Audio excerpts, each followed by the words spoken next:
कश्मीरी पंडितों की त्रासदी और पुनर्वास का सवाल आज भी भारतीय समाज और राजनीति की बड़ी चुनौती बना हुआ है।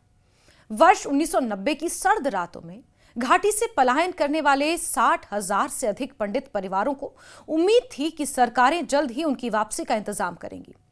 फिर एक एक कर घोषणाएं हुई, अदालतों में हलफनामे दाखिल हुए और राहत और पुनर्वास पैकेजों के वादे दोहराए गए।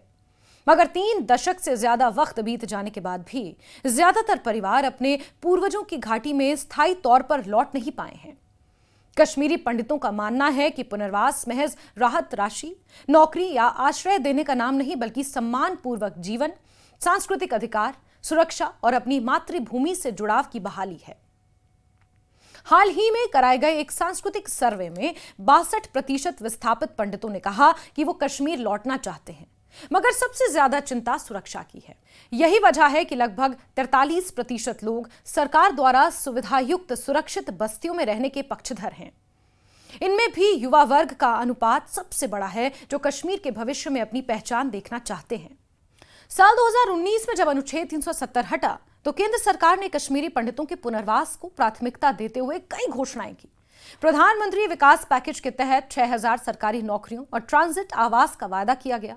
2024 के सरकारी आंकड़ों के मुताबिक अब तक 5,724 कश्मीरी प्रवासियों को इन नौकरियों में नियुक्त किया जा चुका है।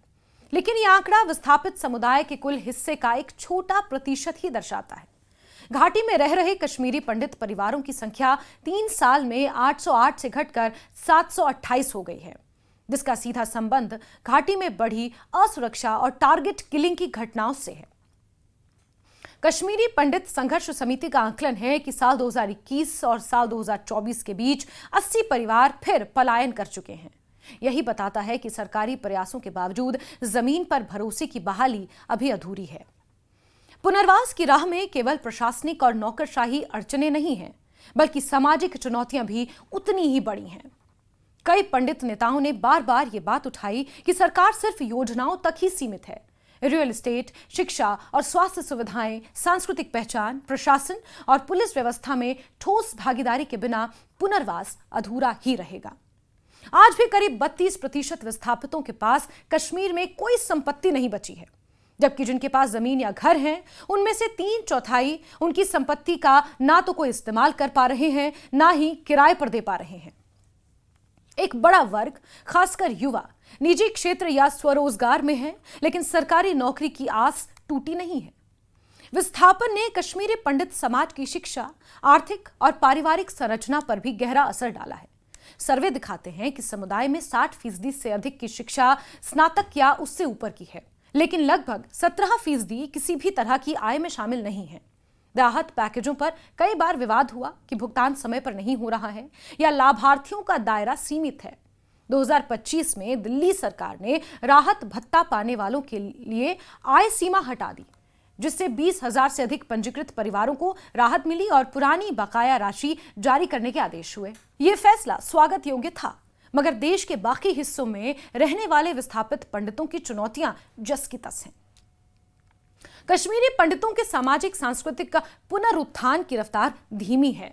श्रीनगर के पुराने शिव मंदिर से लेकर वंधामा ट्रांजिट कैंप और खीर भवानी मंदिर के आसपास बनी कॉलोनियों तक लौटे परिवार आज भी अपने को लौट पाने से ज्यादा पर्यटक जैसा महसूस करते हैं।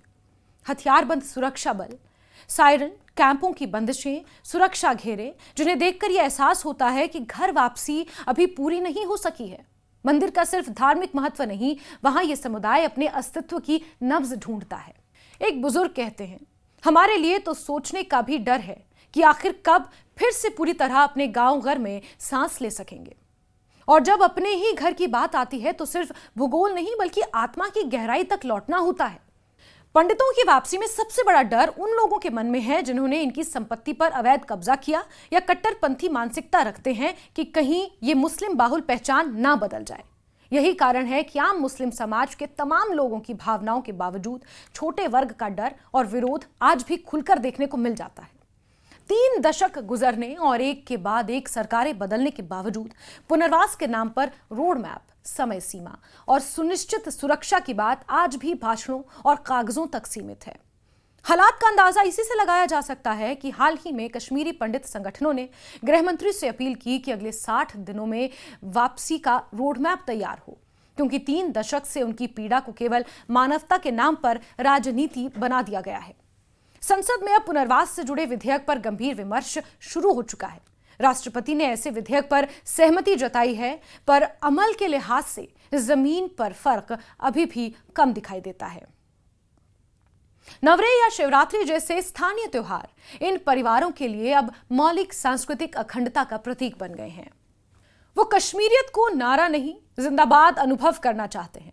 धड़कती उम्मीदों के साथ ये समाज आज भी पूरे देश से यही पूछ रहा है कि क्या कभी अपने ही घर में सैलानी कहलाना बंद कर पाएंगे? क्या सरकार, समाज और प्रशासन एक दिन इन्हें सिर्फ विस्थापित नहीं, बराबरी के अधिकार से जीने वाले नागरिक बना पाएंगे?